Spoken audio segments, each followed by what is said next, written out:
with scripture gifts. Today I'm going to show you how to make a nice bridal sash with some personalized embroidery. Supplies that you're going to need is a ruler. I like this plastic one here, and in a minute you'll see why. Piece of lace like this. Got a nice white lace. You can also use black. The lace is about a little over 3 inches in width. That's a good width. You can go wider or narrower depending on your preference. You're gonna also need some fusible paper. I got this from Joann's, and it's mid-weight, and it has a little paper here with instructions on how to use it. You're also gonna need a few pins. Got mine right here. Piece of chalk for marking. Measuring tape also helps. You'll see in a minute why. Some scissors. I prefer to use special fabric scissors to make sure that my cuts are sharp, especially when you're working with lace where every little detail matters because everything's see-through. And I've got these little scissors here that are more for finishing, and they're going to be really helpful when you're cutting some of the thread off.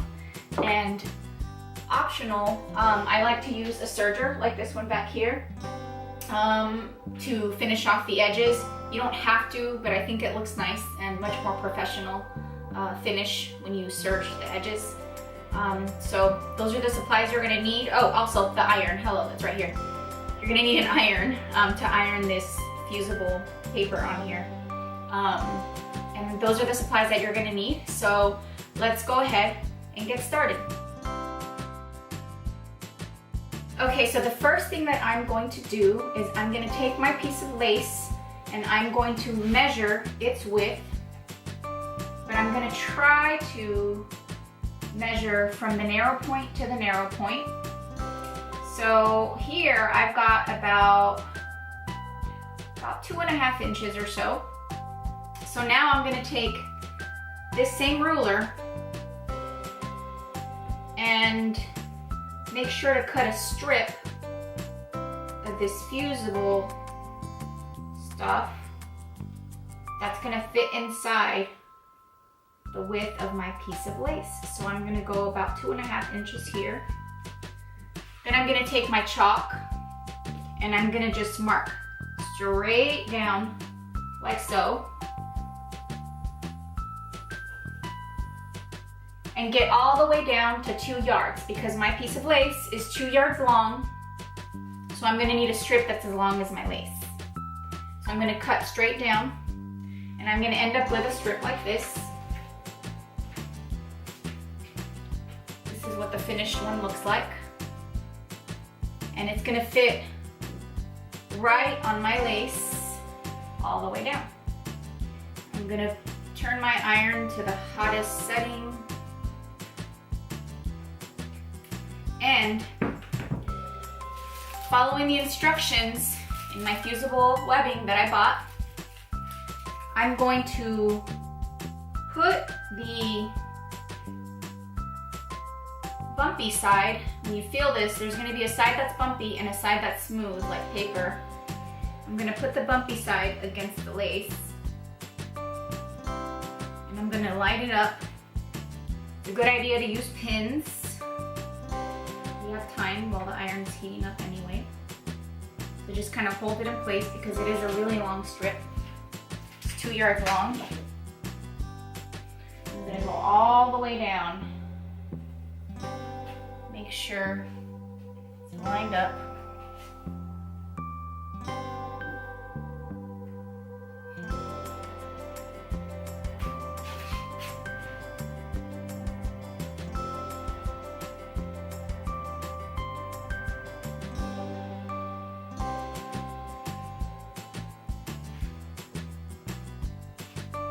Nice and smooth.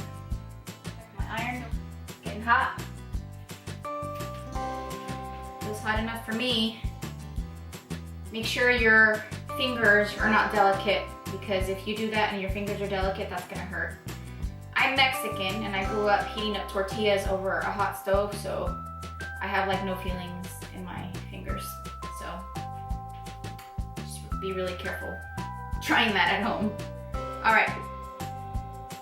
Now I've got this lined up, I've got this pinned, I've got the bumpy side facing my lace, and I'm gonna go ahead and just press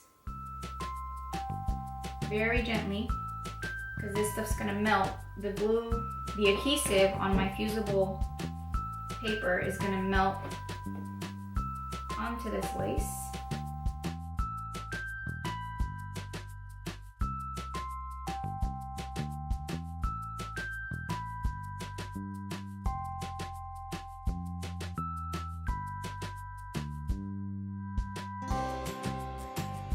Now, believe it or not, we are almost done. So now we have our strip. It's nice and sturdy. It's got the fusible webbing in the back. That's going to be important because we're going to embroider this and personalize it. I like to use a serger back here to finish off the edges, just to make it look more professional and put together. I will be using these little scissors to kind of trim off some wandering threads to just make it look nice. So I'm going to take the ends of my sash. So this is the front part. I don't know if you can see the camera, but this is the front part. This is the back part with the paper, the stabilizing paper, fusible paper. There's different names for it. I'm going to put the right side facing down and feed it into my serger. I have it set for a rolled hem, a small one, and I already tested it on a scrap just to make sure it's gonna come out how I like it. Now I'm gonna take this, again, right side is over here. I'm gonna make sure it's right side down. And I'm gonna feed it into the machine very slowly so that my serger cuts right at the edge where the paper is. Actually, I'm gonna maybe do it a little, well, no, let's be brave. Could do it right at the edge. Just go very slowly. Make sure I'm going straight. If you want to, you can use a chalk marker to just mark this beforehand.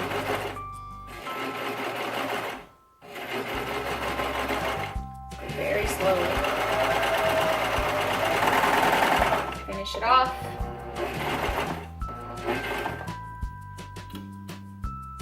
And I have these little wandering pieces right here. Let's take care of them with our scissors.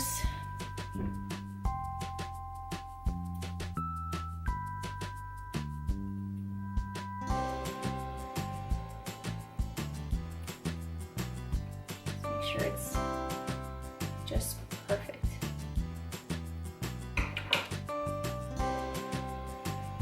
Now, you see how pretty that is?